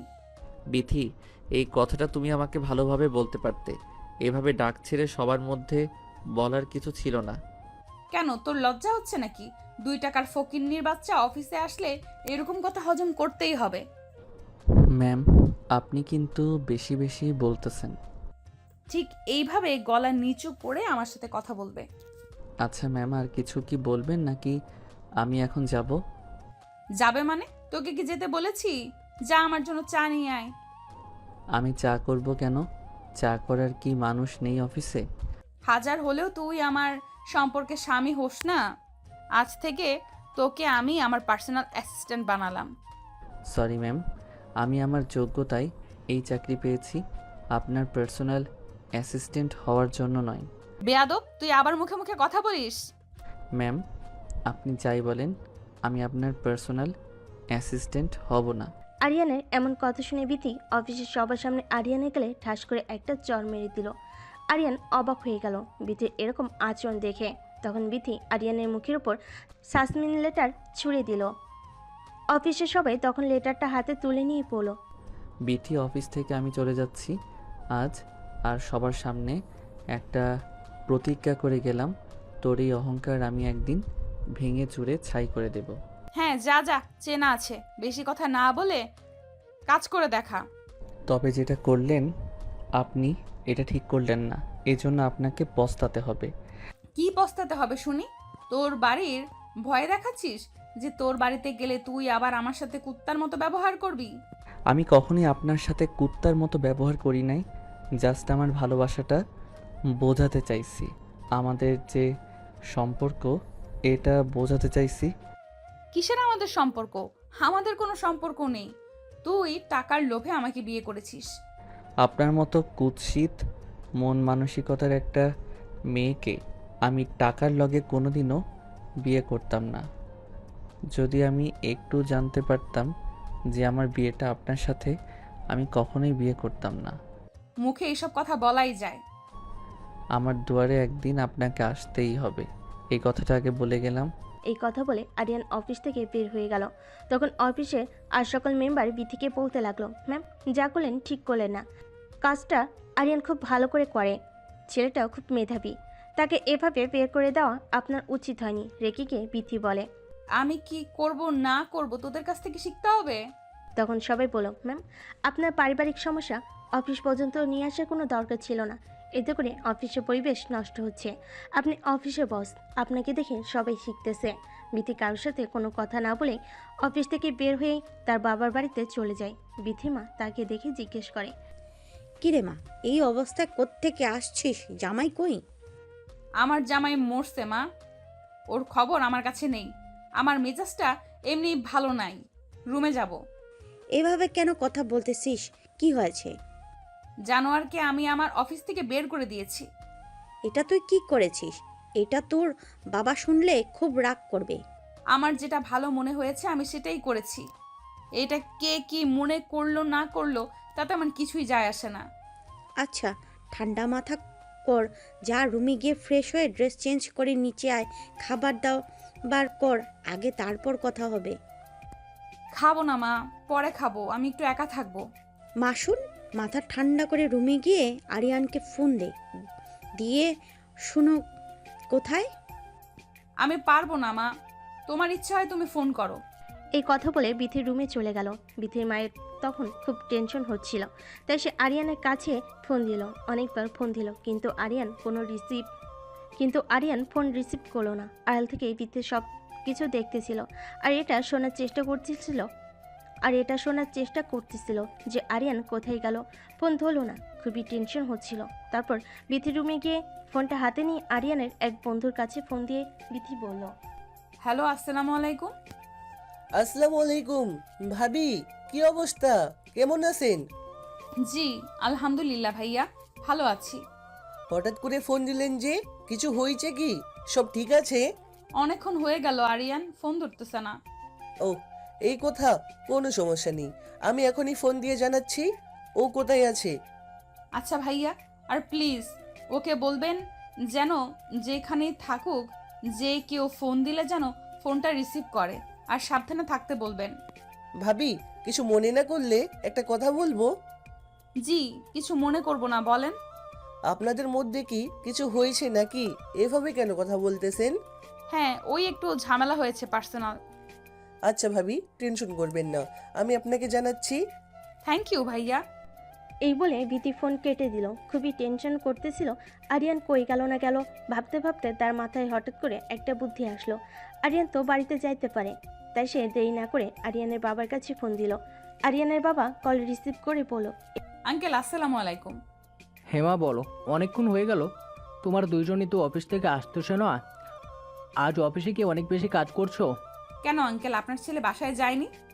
না তো, কেন? ও কি আগে বের হয়ে এসেছে তোমাকে রেখে? কি বদমাস ছেলেটা, কোনো রকমের বিবেক নেই। নতুন বউকে কেউ একা রেখে চলে আসে? কোনো সমস্যা নেই আঙ্কেল, ও তো অনেকক্ষণ আগেই বের হয়ে গেছে। ফোনটা বন্ধ, তাই ভাবলাম আপনাকে ফোন দিয়ে জানি ও কোথায় আছে। ও কি বলো, ফোনটা বন্ধ করে রেখেছে কেন? কাণ্ডজ্ঞান নেই ছেলেটার। আঙ্কেল, আমি আসলে বাড়িতে এসেছি। বাড়িতে গিয়েছে মানে? অফিসের কাজ শেষ করে বাড়িতে এসেছি। মা, তোমাদের মধ্যে আবার কিছু হয়েছে নাকি? আমাকে বলো। শোনেন আঙ্কেল, আপনার কাছ থেকে কিছু লুকাবো না। আপনার ছেলেকে আমি সাসপেন্ড করে দিয়েছি। কি বলো এটা বৌমা? তুমি এটা কি করেছো? কাজটা কিন্তু ঠিক করো নাই। আপনার ছেলের অনেক বেশি অহংকার, তার অহংকার আমি গুড়িয়ে দিয়েছি। সে আমাকে চ্যালেঞ্জ করেছে, সে নাকি আমার থেকে বড় কিছু হয়ে দেখাবে। তাই বলে তুমি এভাবে সাসপেন্ড করে দিবা? আমি বাধ্য হয়েছি। কে জানে রাগের মাথায় ছেলেটা কই গেল। আচ্ছা তুমি ফোন রাখো, আমি আরিয়ানের খোঁজ করি। এই বলে আরিয়ানের বাবা ফোন কেটে দিল। বিথির সাথে আর বেশি কথা বলল না। তারা সবাই মিলে আরিয়ানকে বহুবার ফোন দিল। আরিয়ান ফোন রিসিভ করলো না, ফোন সুইচ অফ বলল। আরিয়ানের বাবা সকল আত্মীয় স্বজন বন্ধু বান্ধব সবাই কাছে ফোন দিল, কিন্তু কোনোভাবে আরিয়ানের খবর পাওয়া গেল না। বিথিও অনেকভাবে আরিয়ানের খবর নেওয়ার চেষ্টা করলো, কিন্তু কোনোভাবেই কোনো খবর মিলল না। এভাবে কেটে গেল 2 বছর। 2 বছর পর আরিয়ান বাড়িতে এসে বাড়ির দরজার কলিং বেল বাজালে আরিয়ানের মা দরজা খুলে আরিয়ানকে দেখে হামা করে কেঁদে উঠল। ছেলেকে জড়িয়ে ধরে বলল, এই 2টা বছর কই ছিলি বাবা? 2টা বছর কই ছিলাম আমি নিজেই জানি না। কিভাবে পারলি তুই আমাদের সবাইকে ছেড়ে 2টা বছর পার করে দিতে? কষ্ট তো হয়েছে, কিন্তু কিছু করার ছিল না। আমি নিরুপায় ছিলাম। এই মেয়েটার ওপর রাগ করে তুই আমাদের সবাইকে ভুলে গিয়েছিলিস? বাবা কই, মা আর বিথি ও কই থাকে? তোমাদের সাথে যোগাযোগ করে না? 2টা বছরে বিথি তোকে অনেক খুঁজেছে বাবা। মেয়েটা নিজের ভুল বুঝতে পেরেছিল। জীবনে কষ্ট না করলে বুঝছো মা, কোনো সফলতা পাওয়া যায় না। কি হয়েছিল তোর বাবা, সে কথা বল। ঢাকাতে ছিলাম মা। ঢাকাতে ছিলি, এত খোঁজাখুঁজি করার পরে তোর কোনো খোঁজ খবর পেলাম না। মা, মানুষ যদি হারিয়ে যায় তাহলে তাকে খুঁজলে পাওয়া যায়, কিন্তু কেউ যদি নিজের ইচ্ছায় লুকিয়ে থাকে তাকে কোনোভাবেই খুঁজে পাওয়া সম্ভব নয়। কি এমন হয়েছিল যে 2টা বছর আমাদের সবাইকে ছেড়ে আলাদা থাকতে হলো? মা, তোমার অহংকারী বড়লোক বৌমার অহংকার ভাঙাতে সাফল্য অর্জন করে নিয়ে আসলাম। মানে তোর কথার মানে বুঝলাম না। বিথি আমাকে বলেছিল আমার নাকি ওকে টেক্কা দেওয়ার মতো যোগ্যতা নেই, তাই আমি ওর যোগ্য হয়ে আসলাম। বাবা, বিথি 2 বছরে তোর জন্য অনেক বেশি ছটপট করেছে। মানুষ মাত্রই তো ভুল হয়। কেন মা, ও নতুন করে সংসার সাজায়নি? না, ওকে অনেকবার বলেছিলাম তুমি আবার তোমার নতুন জীবনটাকে নতুন করে শুরু করো। ও কি তোমাদের কথা শুনেনি? না, ও সব সময় বলেছে তোর জন্য শেষ পর্যন্ত অপেক্ষা করবে। ও আমাদের বাড়িতে আসে না? আসে, মাঝে মাঝে আমাদের খোঁজ খবর নিয়ে যায়। ছুটকি কোথায় মা? ও বিথিদের বাড়িতে গেছে। কেন? বিথিদের বাড়িতে কেন গেছে? কাল বিথির কোম্পানি নিলামে উঠতেছে।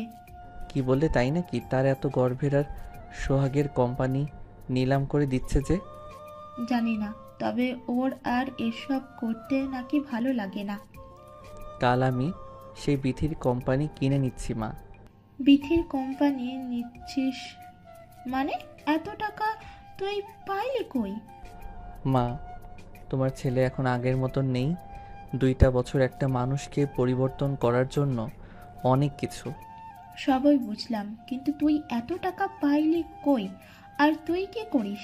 মা, তোমার ছেলে এখন ঢাকার সবচেয়ে বিখ্যাত RS কোম্পানির বস। তোমার ছেলের আন্ডারে এখন বিথির মতো 5-10টা কোম্পানি থাকে। বাবা, আজ তোর জন্য গর্বে আমার বুকটা ফুলে উঠল। মা, দোয়া করো অহংকার এই মেয়েটার মুখের উপর যেন উচিত জবাব দিতে পারি।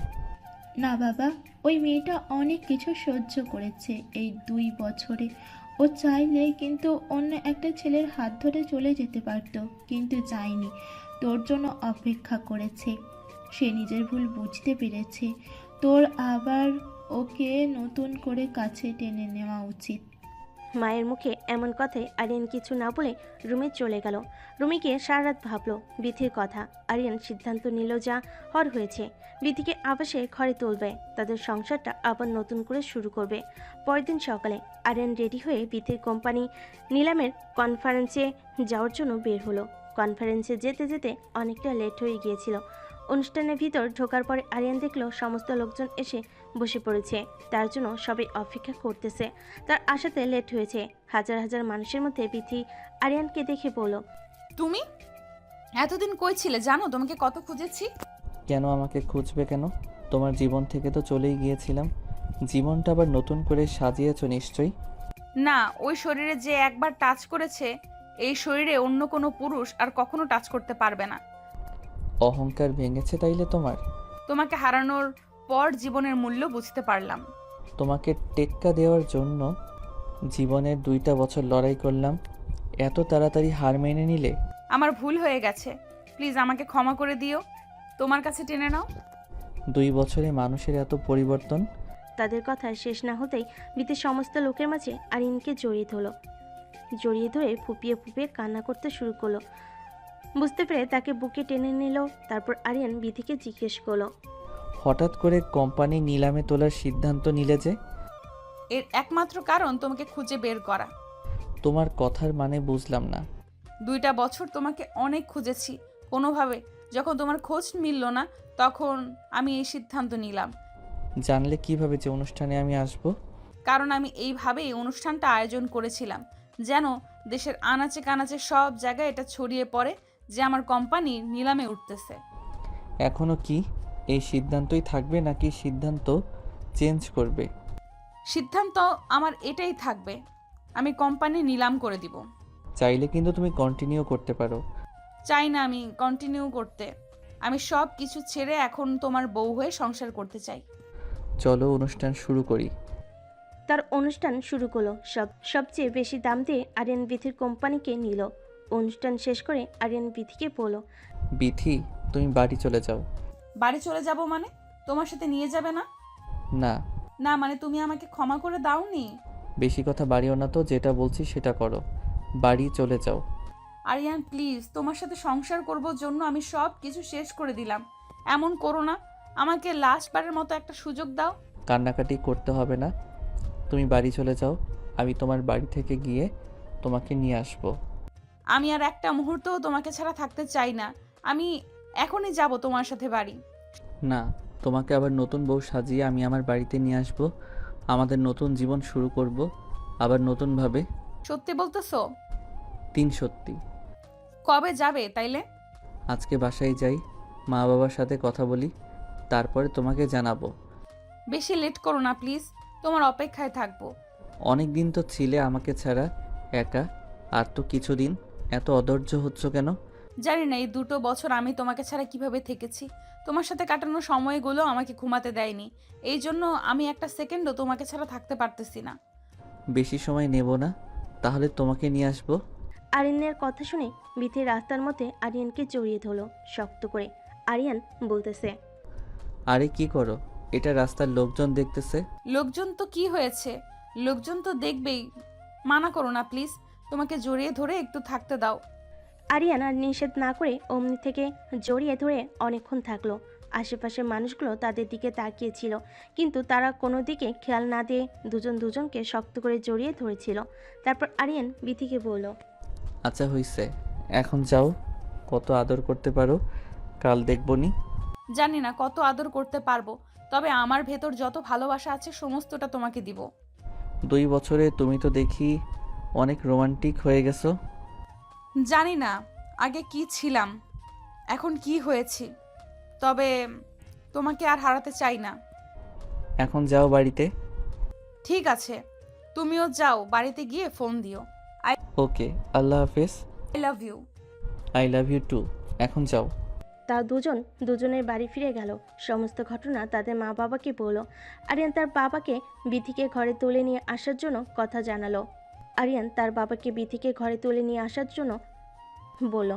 এই কথাটা শুনে আরিয়ানের বাবা খুশি হয়ে বলল, এটা তো ভালো সিদ্ধান্ত। কালকে চলো, ঘরের লক্ষ্মীকে ঘরে নিয়ে আসি। রাতে সবাই সিদ্ধান্ত নিল। সকালে তারা রেডি হয়ে বিথিদের বাড়িতে চলে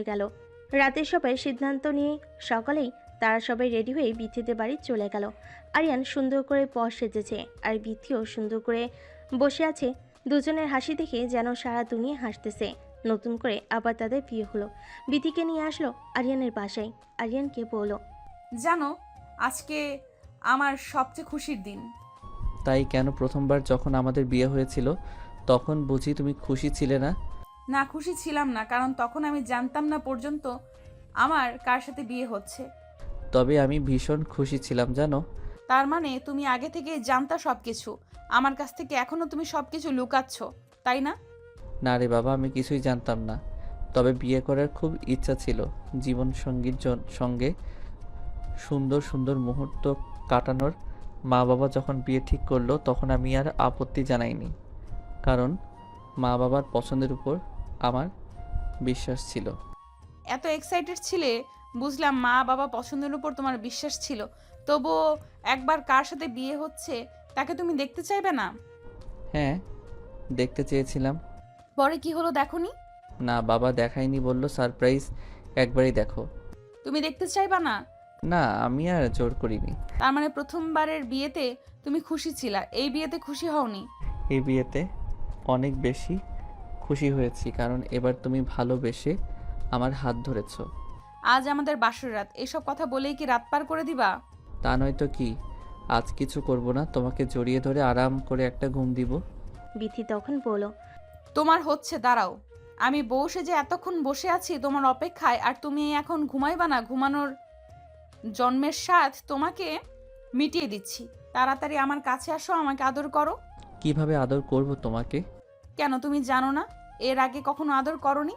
কথাটা শুনে আরিয়ান বিথিকে জড়িয়ে ধরে বিছানায় নিয়ে গেল। তারপর তার শরীর থেকে কাপড়টা খুলে বিছানার সাইডে রেখে দিল। লাইটটা অফ করে দিয়ে ঝাঁপিয়ে পড়ল, আটকালো না। তবে এর মধ্য থেকে অনেকবার জিজ্ঞেস করেছিল, তোমার কষ্ট হচ্ছে? কষ্ট হলে আমাকে বলতে পারো। কিন্তু বিথি বলল, না, আমার কষ্ট হচ্ছে না, তুমি তোমার সবটা দিয়ে আমাকে আদর করো। সারা রাতে এভাবে কাটার পর সকালে ঘুম থেকে উঠে বিথি বলল, আরিয়ান ওঠো, ফ্রেশ হবা না? অনেক বেলা হয়েছে। দেখো, সারাটা রাত অনেক কষ্ট করেছি, একটু ঘুমাইনি। এখন আমাকে ঘুমাতে দাও। যাও, তুমি ফ্রেশ হও। ইস, সারা রাত তুমি কি কষ্ট করলা শুনি? কতটা কষ্ট যে আমার হয়েছে এটা আমি বুঝছি। তোমার তো কিচ্ছু হয়নি, তুমি শুধু মজা নিয়েছো। লজ্জা নেই তোমার? না মুখে কিছু আটকায় না? ওঠো এখন। যাও, তুমি আগে ফ্রেশ হও, আমি আইতেছি। আমি যে কখন উঠছি তুমি জানো? উঠে ফ্রেশ হইছি, চোখ খুলে দেখো আমি শাড়ি পরেছি। বিথি এই কথা বলার সাথে সাথেই আরিয়ান চোখ খুলে বিথির দিকে তাকালো। বেশ সুন্দর করে একটা শাড়ি পরেছে। ভেজা চুলে বিথিকে দেখতে একজন পরীর মতো লাগছে। আরিয়ান অপরূপ দৃষ্টিতে বিথির দিকে তাকিয়ে আছে। কেন আরিয়ান বিথির কথার উত্তর না দিয়ে হাত ধরে টান দিয়ে তার পাশে বসলো, জড়িয়ে ধরে তার কপালে আলতো করে একটা চুমু দিল। তখন বিথি বলল, ইস, তোমার শরীর এখনো অপবিত্র। চলো তোমাকে মাখিয়ে দিই। এখন না, মাত্র গোসল করেছি না। তো কি হয়েছে, আবার দুজন একসাথে গোসল করব? এত গোসল করলে আমি অসুস্থ হয়ে পড়বো। তুমি কি চাও তোমার বউটা অসুস্থ হয়ে পড়ুক? মোটেও চাই না আমার বউ অসুস্থ হয়ে পড়ুক। এখন ওঠো আর যাও গোসল করে আসো। আচ্ছা, তুমি নিচে যাও, সবার সাথে খেতে বসো, ফ্রেশ হয়ে এখনই আসতেছি। আরিয়ান ফ্রেশ হয়ে নিচে সবার সাথে বসে খাওয়া শেষ করলো। অনেকদিন পর সবাই একসাথে খাবার টেবিলে হাসাহাসি করে খাওয়া দাওয়া শেষ করে আরিয়ান বলল, আমি একটু বাইরে গেলাম, অনেক দিন বন্ধু বান্ধবের সাথে বসে আড্ডা দেওয়া হয় না। এই বলে আরিয়ান বাড়ি থেকে বের হয়ে গেল। বের হওয়ার অনেকক্ষণ পর বিথি আরিয়ানকে ফোন দিয়ে বলল, হ্যালো, হ্যালো, বলো। কই আছো? এই তো বাজারে সবার সাথে বসে আড্ডা দিচ্ছি। কেন, কিছু হয়েছে? বাড়িতে আসবা কখন? এই তো আর একটু পরে চলে আসবো। কেন, কিছু বলবা নাকি? বলো। হ্যাঁ, ওই কিছু কেনাকাটা করা লাগতো। কি লাগবে বলো, এমনি আসতেছি। আসার সময় চায়ের জন্য দুধ নিয়ে এসো, দুধ শেষ। দুধ কিনে নিয়ে আসার কি দরকার, তুমি আছো না? তরকারির লবণও শেষ তরকারিতে, তাই কি দিব? লোকগিরির ভেতরে আছো, তাও আবার ফাজলামি করো না। আমার বউয়ের সাথে আমি ফাইজলামো করব, তাতে লোকজনের কি? হইছে, এখন বেশি কথা না বলে যেটা বললাম সেটা করো। শোনো, আজ বাড়িতে আমার একটা ফ্রেন্ড যাবে, রান্না বান্না একটু আগে থেকে গুছিয়ে রেখো। আচ্ছা, কোনো সমস্যা নেই, মনে করে আসার সময় দুধ নিয়ে এসো কিন্তু। ওকে। দুজনেই কথা বলা শেষ করলো। এদিকে বিথি আরিয়ানের বন্ধুর জন্য কিছু খাবার দাবারের আয়োজন করলো। একটু পর আরিয়ান তার বন্ধুকে নিয়ে বাড়িতে আসলো, চা নাস্তা খাইয়ে দিল। বিথি বসার রুমে ওরা তিনজনে বসে আড্ডা দিচ্ছিল। বিথি আরিয়ানের বন্ধু বিথিকে বলল, তা ভাবি, আপনার এত বড় কোম্পানি বিক্রি করে দিয়ে এভাবে সংসারে মনোযোগ দেন যে? করলাম তো অনেক দিন, তাই ভাবলাম এখন সব কিছু বাদ দিয়ে মন দিয়ে সংসার করি। তো মিষ্টি খাওয়াবেন কবে? মিষ্টি মানে বুঝলাম না। অনেক দিন তো হলো আপনাদের বিয়ের, বেবি নেবেন না? অনেক দিন হইল, আর কোথায় তোমার বন্ধুকে তো সেইভাবে কাছেই পাইলাম না। কাছে পাইলে না মানে, এখনো তো কাছেই আছি। বেবি নেওয়ার জন্য আবার কত কাছে থাকতে হয়। ঠিকই তো বলেছে ভাবি। আরিয়ান কি আপনাকে বাবু দেওয়ার কাজ করতেছে না? কাজ করতেছে না মানে, কাজ একটু বেশিই করতেছে। তাই নাকি? তাহলে এতদিন হয়ে যাওয়ার কথা। না, একটু পরেই ব্যবস্থা নেব। আগে আমরা তো একটু সময় কাটাই। সময় তো অনেক কাটানো হলো, এখন সদস্য কথাটা মাথায় রাখলাম। ভাবি, আপনার বয়স কত? চলতেছে কেন? কি বলেন, 25 চলে? কি বলো এসব? 25 চলে তোমার বয়স? কি ব্যাপার, তোমরা দুজনেই আমার বয়স শুনে এত অবাক হলে কিসের জন্য? আপনি কি জানেন আরিয়ানের বয়স কত? না তো, শোনাই তো হয়নি। ও তো আপনাদের কোম্পানিতে কাজ করত। আপনাদের কোম্পানিতে কাজ করতে হলে বয়স বুঝি কোনো ম্যাটার না? অবশ্যই ম্যাটার করবে না কেন, কিন্তু ওই সময় আমি অফিসের দায়িত্বে ছিলাম না, তাই ওভাবে কাগজপাতি আর ঘাটাঘাটি করিনি, তাই জানা হয়নি। তার মানে তো তুমি শুধু আমার অফিসের বস নও, তুমি আমার সিনিয়র আপু। সিনিয়র আরিয়ান, কি বলো এসব? কারণ আমার বয়স 23 চলতেছে। কি? অবাক হওয়ার কিছু নেই, এটাই সত্যি। তাইলে তো জোর খাটানোর আরেকটা জায়গা বের হলো। মানে বুঝলাম না। মানে হলো তুমি এখন বয়সে আমার থেকে অনেক অনেক ছোট, তার মানে আমি যা বলবো তাই হবে। তুমি যা বলবা তাই হবে, এটার জন্য আবার বয়স ছোট হওয়ার কি আছে? না, তারপরেও থাকে না একটা জোরই আলাদা। বুঝলাম, বেশি জোর খাটাতে যেও না, তাইলে কিন্তু ভালো হবে না। আচ্ছা, অনেক কথা বললাম তো। তুই ঢাকা যাচ্ছিস কবে? যাব 2-1 মধ্যেই। এখন গেলে আবার কতদিন পরে আসবি? এখন গেলে ওই কিছুদিন পরই আসতে হবে। কেন, বন্ধু বউ রেখে কি ঘুম ধরবে না? অবশ্যই, তাই বউ রেখে কি কারোর ঘুম ধরে নাকি? তাহলে বউকে নিয়ে গেলেই তো পারো। না, ও থাক মা বাবার সঙ্গে। এই বলে আরিয়ানের বন্ধু উঠে চলে গেল। আরিয়ানও তাকে বলল আবার এসে ঘুরে যাওয়ার জন্য। তারপর আরিয়ান আর বিথি দুজনের রুমে শুয়েছিল। হঠাৎ করে আরিয়ানদের গেটের কলিং বেল বেজে উঠল। বিথি তাড়াহুড়ো করে দরজা খুলল। একটা মহিলা তাকে দেখে চিনতে পারল না, বলল রুমের ভিতর আসেন। বিথি তখন তার শাশুড়িকে ডাক দিল। তার শাশুড়ি এসে দেখলো তার বোন এসেছে। সে বিথিকে বলল, এটা আমার বোন বিথি। তখন তার খালা শাশুড়িকে সালাম দিল। তখন খালা শাশুড়ি বলল, এটা নতুন বৌমা নাকি? এটা কে, সেই প্রথম বউ নাকি? আরিয়ানকে আবার বিয়ে করাইছিস? আরে না না, আবার বিয়ে করাবো কেন? এটাই আমার আগের বৌমা। ও আরিয়ান বাবা তাহলে এতদিন পর বাড়িতে এসে আবার সেই বউকেই নিল? কি বলিস তুই এসব? বৌমার সামনে নিবে না কেন? না, বিয়ের পর তো আরিয়ানকে খুব অবহেলা অপমান করেছে শুনেছি, তাই এখন আবার আরিয়ানের সঙ্গে সংসার করতেছে যে। ও আপা, তুই এসব কথা এখন বাদ দে তো, মাত্র আসলি। চল রুমে চল, ফ্রেশ হয়ে পরে এইসব কথা হবে। হ্যাঁ মা, আপনি যান, ফ্রেশ হয়ে আসেন, আমি আপনাকে খাবার দিতেছি। না, তোমাকে খাবার দিতে হবে না, আমার বোন তো এখনো বেঁচে আছে নাকি? মার তো বয়স হয়েছে, সে তো এখন ওরকম ভাবে কাজ কাম করতে পারবে না। ও সেরকম ভাবে কাজ কাম করতে পারে না বলেই এই সুযোগে তুমি সংসারটা হাতিয়ে নিবে? না না মা, এ কি বলেন? সংসার? অবশ্যই এটা আমার বোনের সংসার, আর সারা জীবন তারই থাকবে। কি যে বলিস না তুই, সারা জীবন কি আমি বেঁচে থাকবো? বেঁচে থাকবি না মানে বেঁচে থাকতেই হবে। তা হয়েছে, এখন যাও তোমার খালা শাশুড়ির জন্য একটু শরবত নিয়ে আসো। আচ্ছা মা, আপনি খালাকে নিয়ে রুমে যান, আমি ঠান্ডা শরবত নিয়ে আসতেছি। আচ্ছা যাও, একটু তাড়াতাড়ি করো। বিতি ঠান্ডা শরবত বানিয়ে তার খালা শাশুড়িকে দিয়ে তার রুমে গেল। মনটা ভার করে বিছানায় বসলো। বিতি মন বার দেখে আরিয়ান বলল। তখন আরিয়ান বলল, কি ব্যাপার, কি হয়েছে? মন ভার কেন? তোমার খালা এসেছে, এসে উনি আমাকে অনেকগুলো কড়া কথা শুনিয়ে দিল। বুঝতে পারলাম না তার মনে আমাকে নিয়ে এত রাগ কিসের। কেমন কেমন জানি একটা কথার ভাষা। বয়স হয়ে গেছে তো, তাই হয়তো একটু এভাবে কথা বলতেছে, কিছু মনে করো না। এ বলে আরিয়ান বিথিকে জড়িয়ে ধরে বিছানায় শুয়ে পড়ল। অনেকক্ষণ বিথিকে চুমু খেলো। বিথি বারবার বলতেছে ঘরের দরজা খোলা, যে কোনো সময় যে কেউ চলে আসবে। বলতে বলতে বিথির খালার শাশুড়ি রুমে এসে দেখলো তারা জড়িয়ে ধরে শুয়ে আছে। এই দেখে আরিয়ানের খালা জোরে চিৎকার করে বিথিকে বলল, আরিয়ান, সি সি সি, ঘরের দরজা খোলা রেখে কি অসভ্যতামি করতেছিস? আরে খালা, তুমি কখন আসলা? আসো, ভিতরে আসো। না না, আর ভেতরে গিয়ে কাজ নেই, রুমের বাইরে থেকেই যা দেখলাম।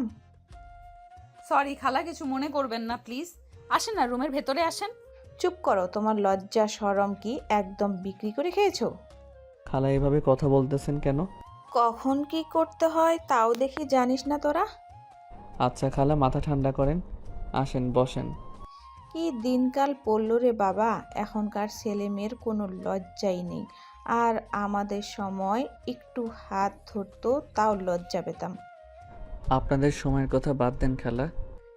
আরিয়ান, বড়দের মুখের উপর কিভাবে কথা বলতে হয় তাও জানিস না, আবার মুখে মুখে তর্ক করতেছিস? কি করবো বলেন খালা, আসার পর থেকে আপনি অনেক উল্টাপাল্টা কথা বলতেছেন। কি বলবি তুই? আমি এসে তোদের বিরক্ত করলাম? তা বলি নাই, তবে আপনি হয়তো ভুলে গেছেন কারো রুমে ঢোকার আগে পারমিশন নিতে হয়। বউ পেয়ে তুই এতটা পরিবর্তন হয়ে গেছিস আরিয়ান, তোর রুমের আসার জন্য আমাকে পারমিশন নিতে হবে? শুধু আমার রুম নয় খালা, যে কারো রুমে যাওয়ার আগে অবশ্যই পারমিশন নিতে হবে।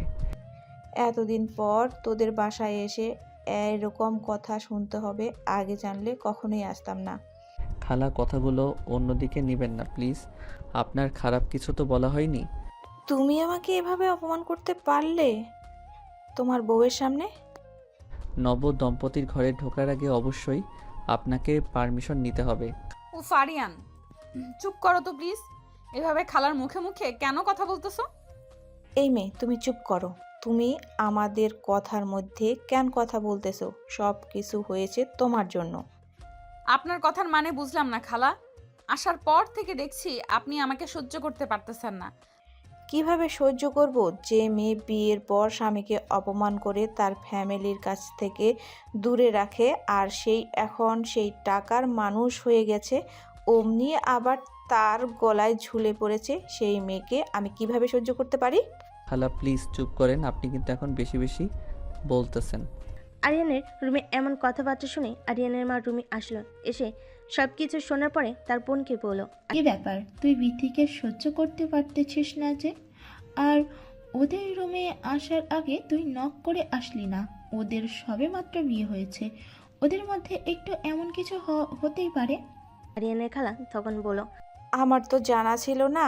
আর তুই তোর ছেলের বউকে নিয়ে এত আদিক্ষেতা করছিস কিসের জন্য? এমন বউ আমার হলে আমি কখনো বাড়িতে রাখতাম না।